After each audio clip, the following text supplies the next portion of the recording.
Welcome to Blogs and Articles. In this series, we look at blog posts, articles online, and news stories about love, marriage, dating, and relationships. I'll provide some coaching questions for exploration, as I would for a client who is in this situation. Then finally, I'll provide my commentary at the end of just me being myself, unfiltered and unadulterated. Hi, I'm Janelle, the relationship coach behind The Successful Invisible. I help professional Black women who are 35 plus date and partner with more self awareness and intentionality. Check out the links in the description box below to sign up for my next 5-day self awareness and dating challenge. Remember to like, comment, share, and subscribe. All right, I found this article on Psychology Today and I felt it would be like super helpful because many of us have probably experienced different things in dating, and it's good to know the actual terms for when we experience different things so we can the more easily we identify them, more easily we can move past them or decide if we want to deal with them. So this one is how to handle paper clipping, a toxic dating trend. Beware when someone tries to keep you on the back burner. So key points are paper clipping comes from Clippy, that early 2000s Microsoft paperclip figure that would ask questions. It is a way of maintaining contact with you to keep you on the back burner as a possible option. Typically, it will consist of periodic short questions and other messages via text or other messaging app. Your other options are continuing to respond, not responding, or directly confronting the person for the behavior. So remember Clippy back from the early 2000s, that big eyeballed paperclip figure that would pop up here and there and ask you annoying questions whenever you were using some type of Microsoft software program. Well, that character has now inspired a figure of speech in the online dating world, the term paperclipping. And if you experience paperclipping, you may just want to click X and clear what you see on the screen.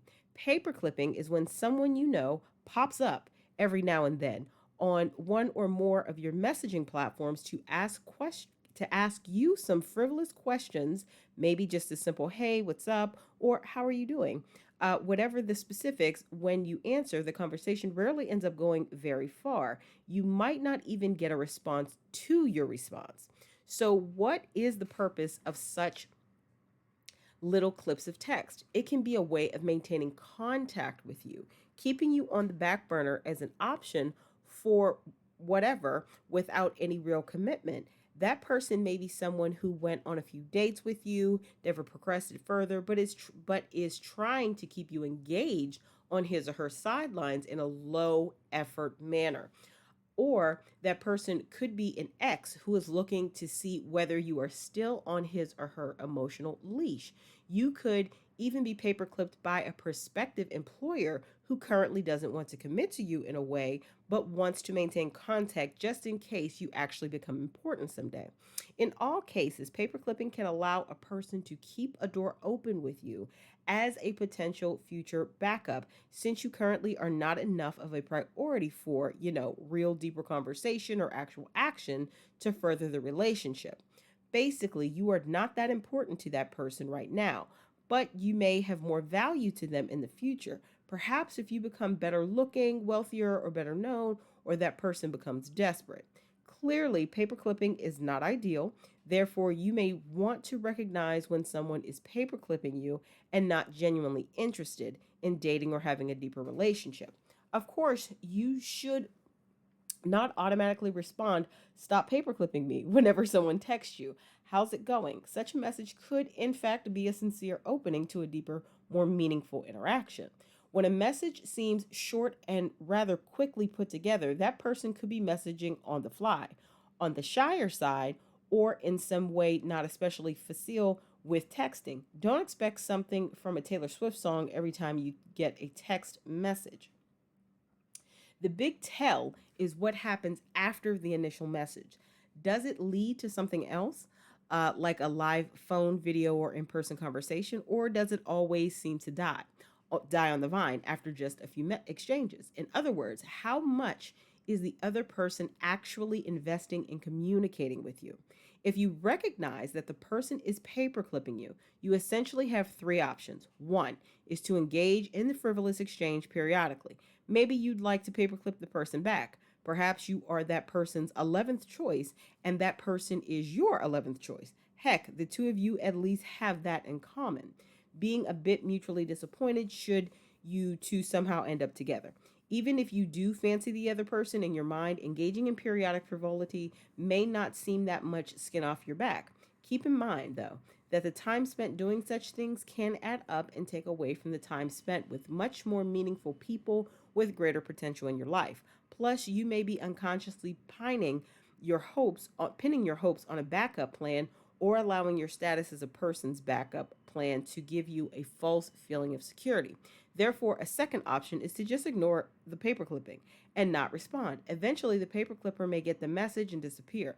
That person, like Clippy, may do a few flips in the process, such as asking, "Hey, why aren't you responding?" or "Is everything all right?" which could be interesting to see. A third option is to call out the paperclipping. Ask why the person is leaving you short messages every now and then, but not really engaging in conversation. The advantage of this tact over simply ignoring the message is that a more direct approach may clear up any misunderstandings. It could quickly distinguish the paper clippers from those genuinely looking for an opening to go deeper with you. Regardless of how you handle it, keep in mind what paper clipping really is and isn't. Do not count a paper clipper as a good friend or a genuine option. They're probably more like Clippy, someone or something that was around for a while until it became apparent that they didn't provide much value. All right, now let's jump into some coaching questions that I often ask or would ask in a session with a client who was going through anything similar to the article that I just read. So grab a fresh pen and a notebook and answer these coaching questions truthfully and fully in order to kind of go deeper on your own journey to greater self awareness when it comes to dating and relationships. And as you know, first relationship, of course, that we need to get healthy around is relationship with ourselves. So let's jump into these questions for reflection. Question one: what underlying motivations might drive an individual to engage in paperclipping, particularly in the context of modern digital communications? So, to answer this question, it may be best to think about it from the perspective of when you meet online dating matches, and especially if you're talking to multiple people, experiences that you've had, as well as what you may have done to prospects or people you consider that could be, great potentials to date. And I think you will better be able to address and answer this question. Question two: how can one effectively discern between genuine communication attempts and paperclipping in the early stages of a conversation? Once again, think about this more from the perspective when you've been on the receiving end, and in hindsight, you can see that someone wasn't very sincere with their interest in you, and how and reflecting on that and what made you eventually come to that, and hopefully cut off contact as soon as you realize that that's what it was. Um, and then reflecting on particular situations can help you identify the areas that would be beneficial for you to develop in your own discernment to minimize, reduce, or completely eliminate being subjected to paper clipping in the future. Question three: what are the potential emotional impacts on individuals who frequently experience paper clipping from others in their social or dating circle? I really want you to approach this question thinking about it from a friend's perspective, or a friendship group that in hindsight you were the floater friend, or you know, and that's who usually feels this behavior. I hate to say that, is the person that's not really in the group but was kind of a tag along and they're not really a priority, and how that impacted you, because I believe all of us in our experiences throughout life have had this happen to us, even if it's back to when we were young adults in like college. Think about those experiences and reflect on how that made you feel, and then what were the steps that you took, or in hindsight, you wish you would have taken to help um, be better informed, heal yourself, etc.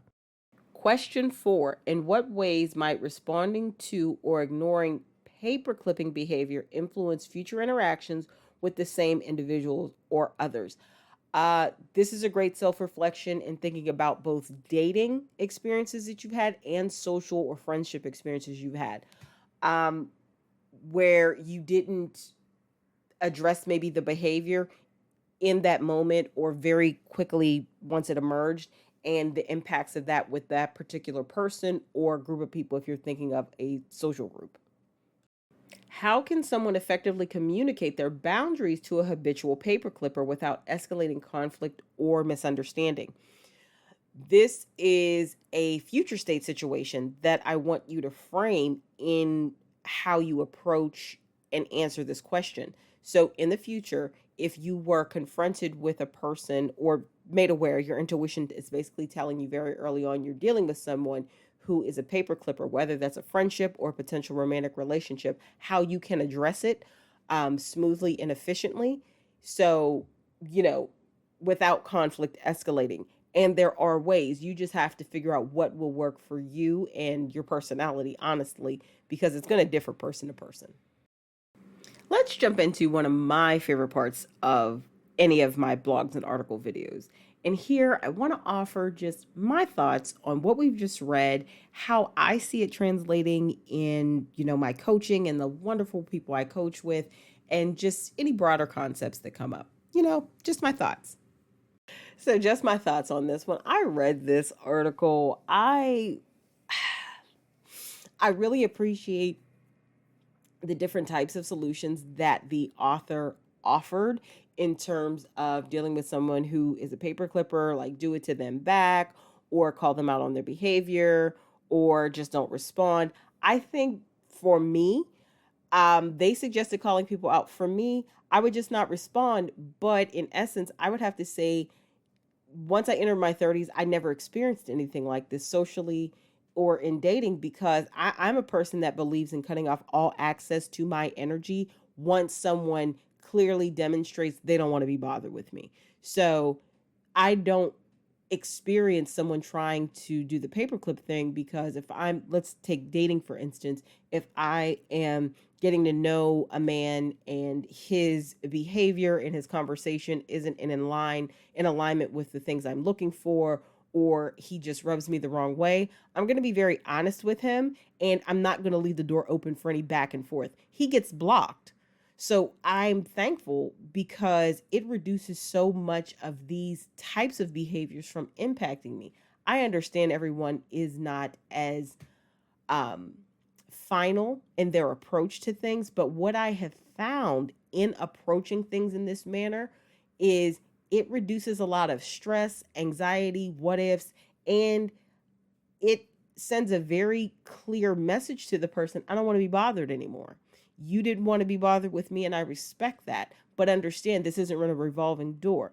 Once you'd have made the decision that I was not a priority, whether that's socially or friendship wise, that you didn't want to engage with me or we parted on negative terms, there's no need to go back. This is a great example of also why you should not allow an ex to, as people usually say, spin the block. Don't allow somebody to use you like a revolving door. You're not a revolving door.